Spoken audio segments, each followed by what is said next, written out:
Hello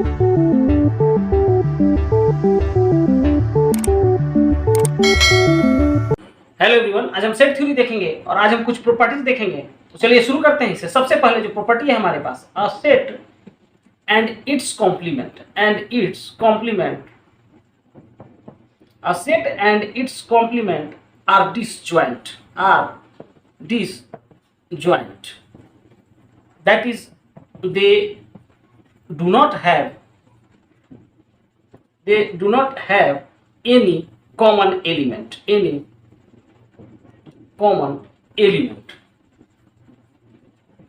So इसे example से देखें। if universal set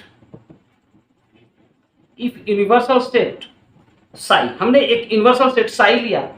सो यहाँ साई इज इक्वल टू, यदि हम इसके एलिमेंट्स 1 2 3 4 5 और 6 लें, और एक सेट हमने ए लिया जिसके एलिमेंट्स 2 3 और 5 हैं। सो जब हम कॉम्प्लीमेंट ऑफ ए लेंगे, so complement of set A is the set of all those elements in the universal set which are not in set ए।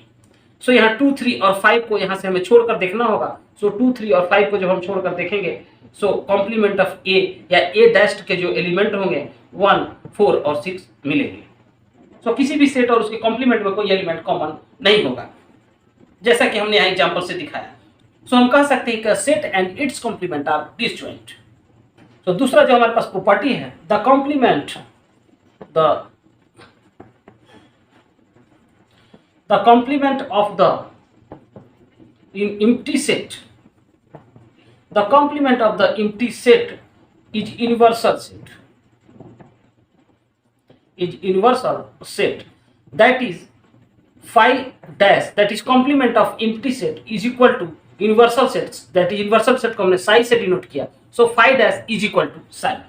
जैसा कि हमने एक यूनिवर्सल सेट लिया था psi is equal to, जिसके एलिमेंट 1 2 3 4 5 और 6 हैं। सो हमने एक यूनिवर्सल सेट साई लिया जिसके एलिमेंट 1 2 3 4 5 और 6 हैं, और एक सेट हमने ए लिया जिसके एलिमेंट 2 3 और 5 हैं। सो कॉम्प्लीमेंट ऑफ ए जो होगा 1 4 और 6 इसके एलिमेंट्स होंगे, यानी ए डैश के जो एलिमेंट्स होंगे 1 4 और 6 होंगे। सो जब हम कॉम्प्लीमेंट ऑफ ए लेते हैं या ए डैश ले रहे हैं, सो इसे इस तरह से हम रिप्रेजेंट कर सकते हैं, x belong to xi such that x does not belongs to A. x जो है यूनिवर्सल सेट में है लेकिन x जो है ए में नहीं है। सो इस तरह से हम इसे एक्सप्रेस कर सकते हैं। सो यहाँ हमने कॉम्प्लीमेंट ऑफ ए लिया, इसके एलिमेंट्स जो हैं x बिलोंग टू साई, यानी x जो है यूनिवर्सल सेट में बिलोंग करता है लेकिन x does not belong to A, x set A में बिलोंग नहीं करता है। सो इस तरह से यदि हम कहें phi dash is equal to, हम कह सकते हैं x belongs to xi such that x does not belongs to phi। So phi dash में वैसे एलिमेंट्स होंगे जो कि साई में हो या यूनिवर्सल सेट में हो लेकिन phi में नहीं हो।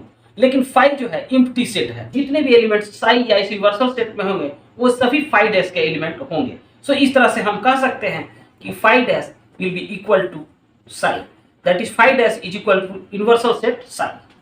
सो हमारे पास जो प्रॉपर्टी 3 है, the complement of the universal set, the complement of the universal set is empty set, is the empty set. That is, so the complement of the universal set is the empty set, that is psi dash is equal to phi, psi dash is equal to।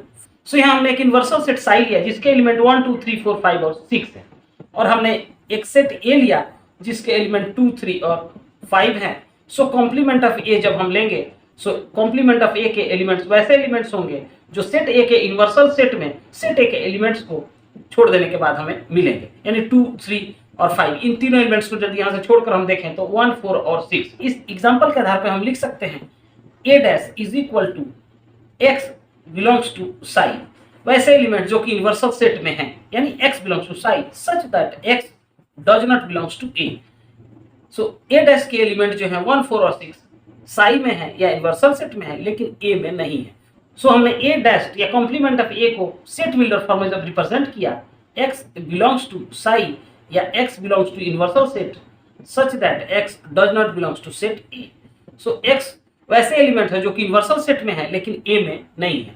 यदि हम यहाँ Sai dash ले लें, सो complement of universal set ले लें, सो इसके elements जो होंगे x बिलोंग्स टू साई होंगे such that x does not belongs to xi. So x belongs to xi such that x does not belong to xi, ये show करता है कि साई डैश जो होगा वो एक एम्प्टी सेट होगा।